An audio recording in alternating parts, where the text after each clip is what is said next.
Your voice is fading away, especially with your own kids.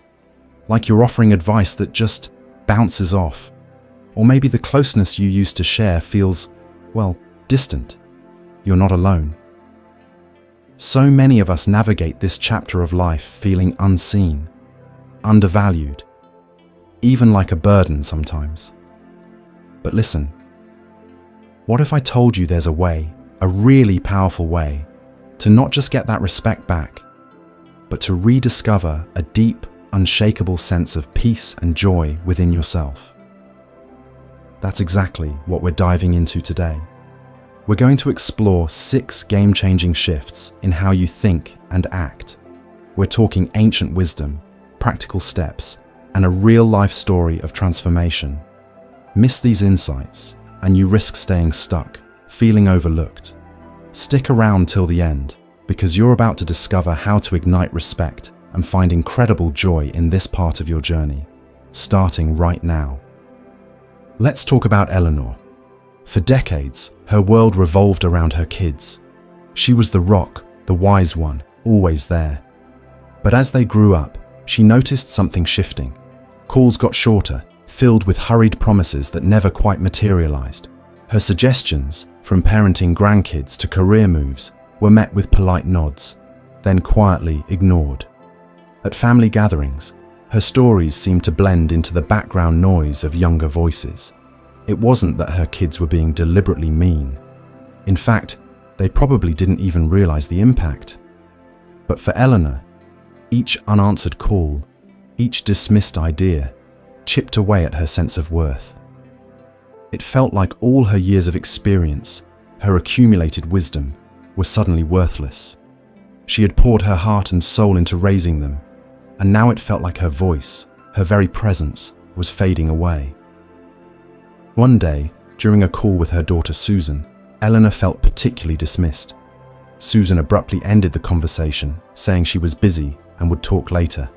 A later that never seemed to come. That moment, though small, cut deep.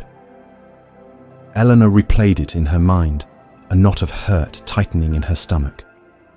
What changed, she wondered. Am I just an afterthought now? This feeling of being unvalued wasn't just an occasional event.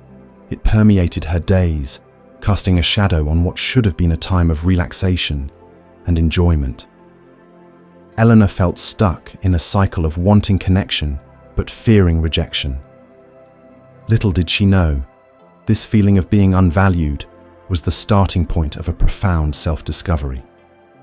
But before Eleanor could find her way forward, she needed to understand the deeper currents at play, the nature of her own mind and attachments. The real reason you're hurting. Now, let's get a little philosophical for a second. Eastern wisdom, especially Zen Buddhism, talks about the mind as a restless monkey, constantly chattering, jumping from thought to thought, clinging to what it wants and pushing away what it doesn't. Just like that monkey finds comfort in familiar branches, our minds cling to familiar roles and expectations. Eleanor was clinging to the role of the valued matriarch, the go-to person whose opinions mattered. But, as the Buddha wisely said, your worst enemy cannot harm you as much as your own unguarded thoughts. Think about that.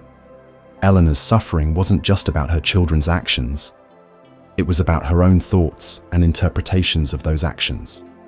Her mind was telling her she was no longer important, that she had lost her value. These unguarded thoughts, fueled by her attachment to constant validation from her kids, were the source of her pain.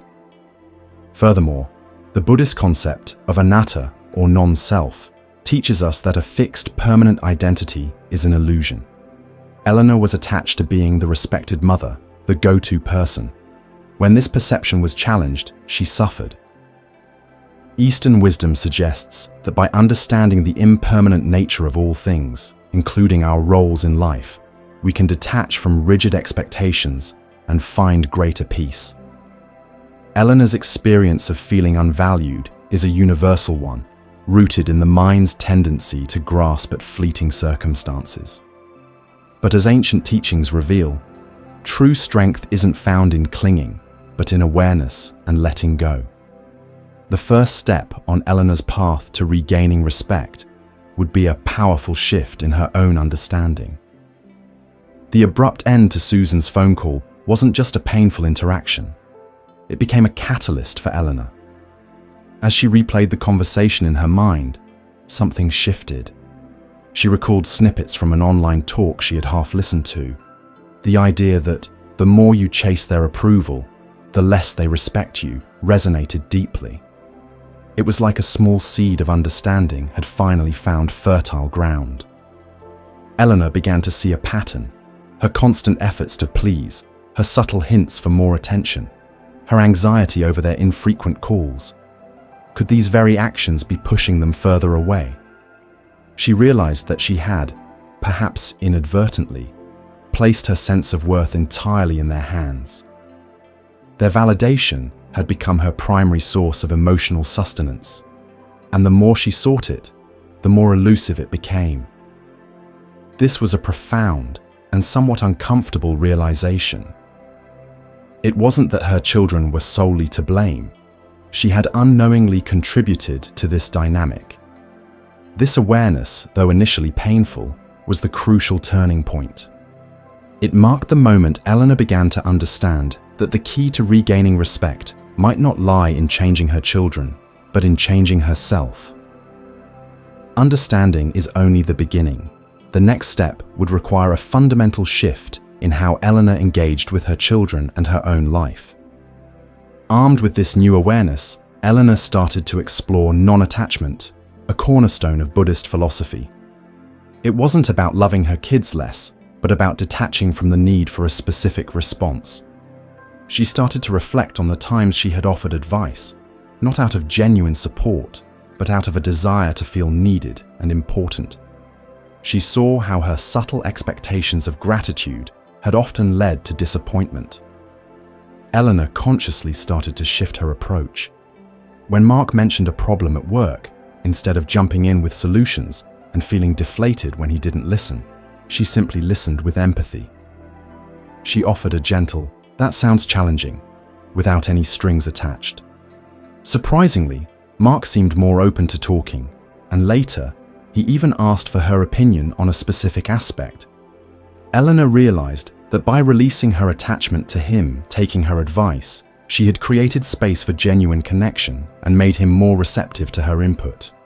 She also started engaging in activities that brought her joy, independent of her children's involvement. She rejoined her book club, started taking watercolor classes, and rekindled old friendships. This wasn't about ignoring her children, but about nurturing her own well-being and finding fulfillment within herself. She began to understand that her happiness didn't hinge on their constant attention. This act of non-attachment to a specific outcome, their validation, ironically started to shift the dynamic. Her children, sensing her newfound independence and contentment, began to reach out more organically. This was just the first layer of transformation. Eleanor still needed to understand the deeper patterns in their relationship, balancing love and self-respect. As Eleanor continued her journey, she began to reflect on the history of her relationship with her children. She realized that, over the years, she had often prioritized their needs above her own, sometimes to the point of self-neglect. Driven by love and a desire to be a good mother, she had often silenced her own opinions and deferred to their preferences, even when it meant sacrificing her own well-being. This pattern, Eleanor realized, had inadvertently taught her children that her needs and feelings came second. While compassion for others is a cornerstone of Buddhist teachings, the principle of interdependence highlights the interconnectedness of all beings. Neglecting one's own well-being creates an imbalance in the delicate web of relationships. Just as a healthy ecosystem requires all its parts to thrive, healthy family dynamics require each member to have their needs acknowledged and respected. Eleanor understood that her constant self-sacrifice, while well-intentioned, had inadvertently diminished her own value in the eyes of her children. They had grown accustomed to her putting them first, and this had, perhaps unconsciously, led them to take her for granted. She wasn't suggesting they were deliberately disrespectful. But the dynamic she had helped create had inadvertently fostered a lack of reciprocal respect. This realization led Eleanor to understand the importance of balancing her natural compassion with a healthy dose of self-respect. But knowing this intellectually was different from putting it into practice, especially when it came to setting boundaries. Eleanor's newfound hobbies and rekindled friendships began to fill a void she hadn't realized existed. She found genuine pleasure in her watercolor classes, losing herself in the flow of colors and the challenge of capturing beauty on paper.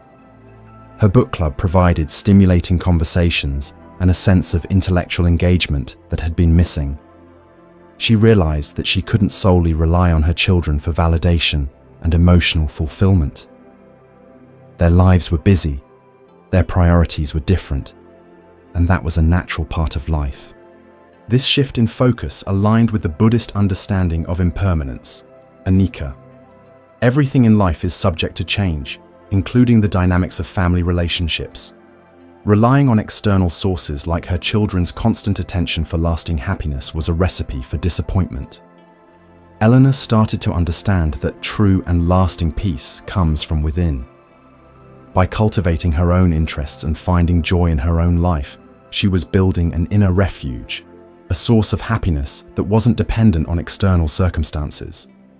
This didn't mean she loved her children any less, but it meant she was no longer solely reliant on them for her sense of worth.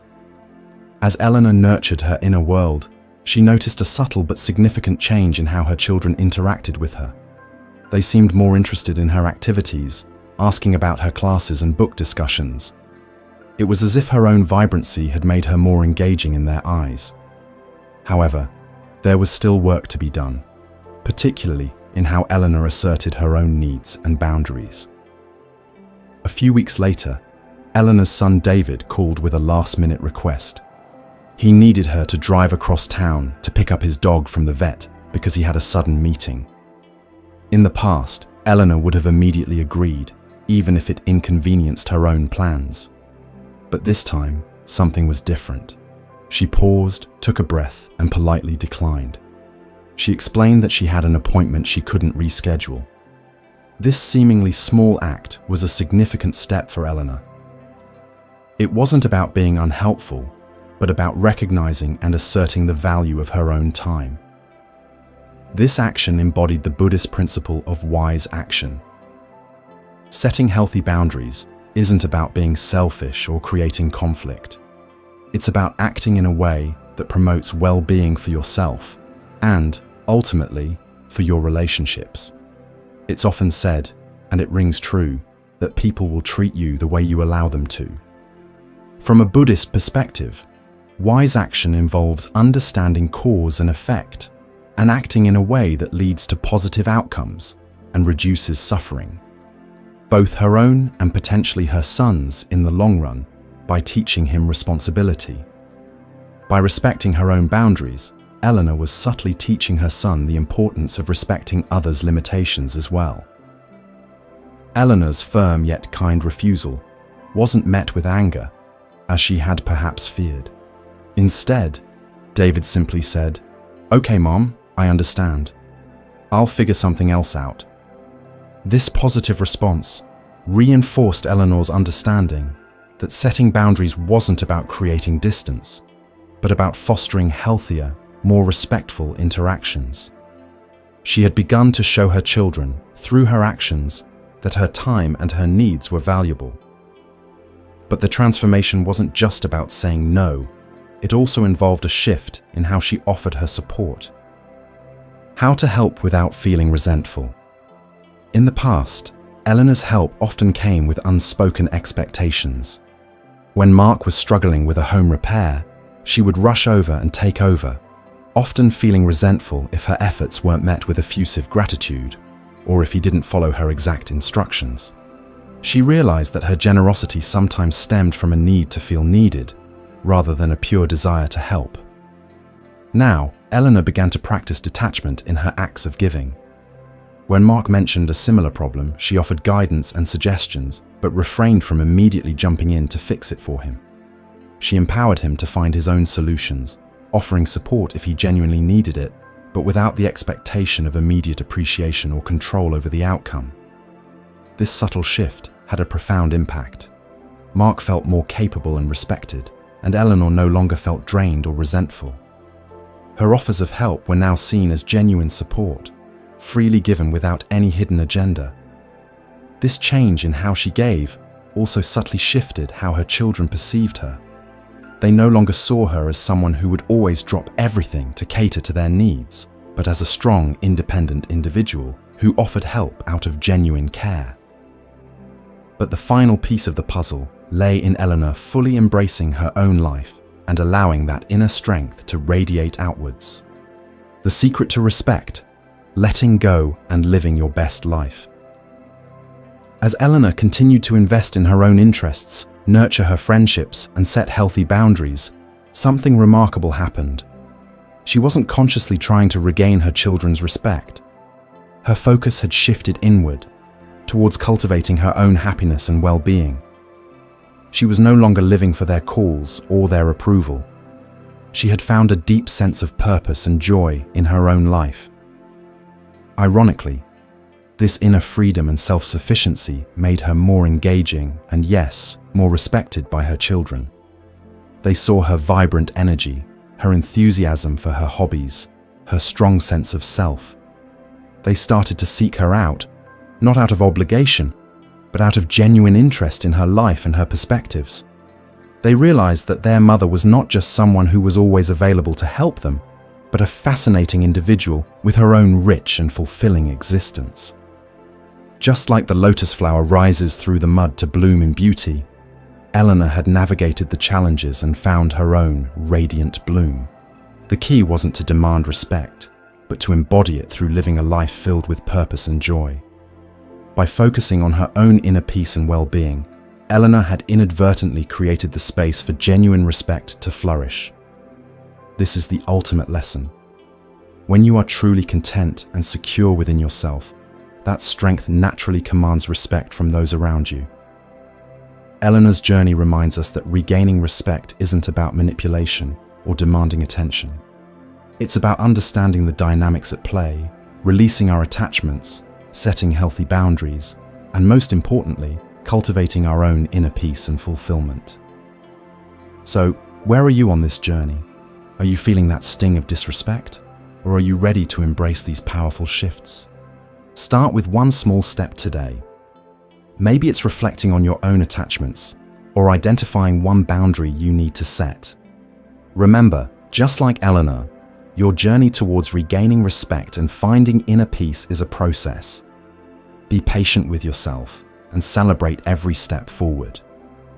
If Eleanor's story resonated with you and you found these insights helpful, please give this video a thumbs up and subscribe to Moon Mind Temple for more wisdom on navigating life's challenges with mindfulness and Eastern philosophy. Share your own experiences or insights in the comments below. What's one small step you're going to take today? Let us know in the comments. We read and appreciate each one. Until next time, may you find peace and respect on your path.